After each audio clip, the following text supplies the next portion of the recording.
of my guys. His name's Rick Cadrell. He's actually the first lifer to ever get parole from Salinas Valley State Prison since it's been open. So it's been open for about 18 years.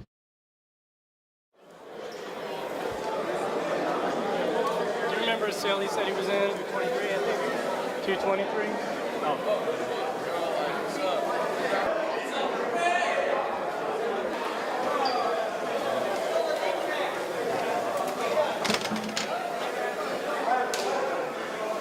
Okay, good. You probably have to stand where you can. Hey, this is your pad, huh? This is nice. My name's Rick.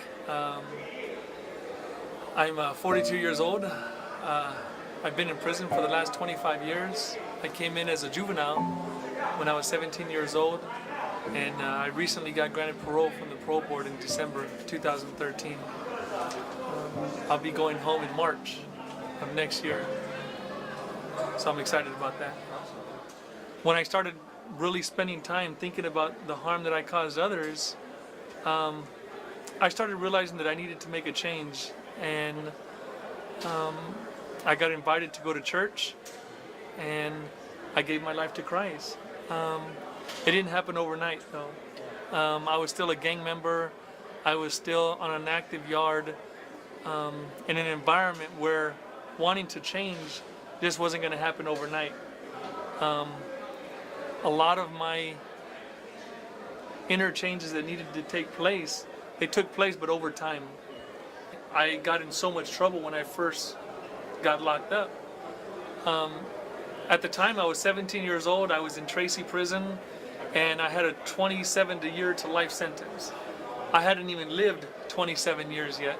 So the idea of what 27 years or 25 years was like, it was just inconceivable. So with that thought in mind, I had that attitude that a lot of guys have. Well, I have life, it doesn't matter. I can just live and just do whatever I want to do. And for the first 8 or 9 years of my time in prison, that's what I did. I got into a lot of trouble. Drugs became an escape for me. I was using drugs and making alcohol to try to just basically help me escape from this place. I didn't like prison. I still don't. But at that time, I dealt with it in other ways. I was struggling with it, and the drugs and the alcohol were an escape for me. They helped me to escape my environment. They helped me to escape some of the thoughts that I was having about the place that I was in and what my future was going to be like. What I'm looking for after 25 years is to get to a stable environment.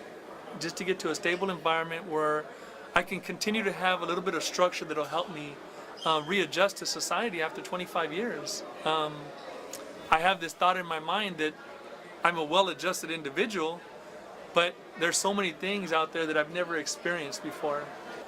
I don't want to be overwhelmed by society. I don't want to be overwhelmed by the freedom by experiencing it after 25 years. You know, I met Jordan briefly.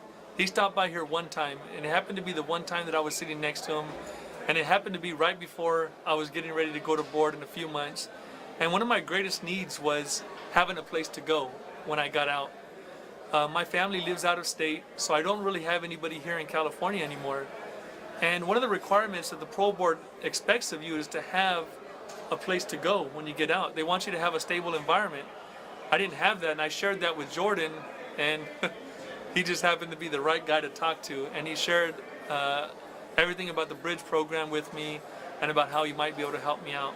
And him and Mike came and interviewed me, and they were gracious enough to accept me. I wouldn't be the person that I am if they wouldn't sacrifice some of their time to make some of these groups and other things possible. So I owe a lot of gratitude to them also.